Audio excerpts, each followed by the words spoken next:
Shifra e parë që përdu me e përmend, që është këgja alarmante, është se 61% e grave që janë anketu kanë deklaru se kanë përjetu abuzim ose ngacmim online lidhur me punën e tyre profesionale. 61% është një shifër shumë e madhe. Gratë që kanë përjetu abuzim online kanë raportu se janë shënjestru me informacionet të rreme, edhe që kanë për bazë gjinin e tyre, edhe shpesh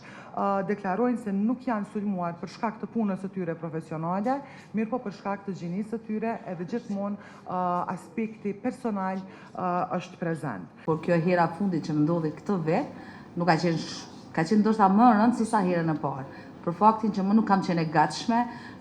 të përballem me një presion të tillë, jo për shkak të frikës, por për shkak të asaj që ndoshta nuk e kam trajtu me kohë,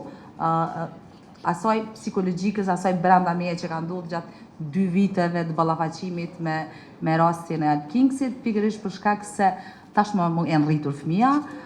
kam disa fëmijë të cilët nuk duan as ti përmend në konferenca për media. Jer suočavaju sa online uznemiravanje, seksističkim uvredama, pritiscima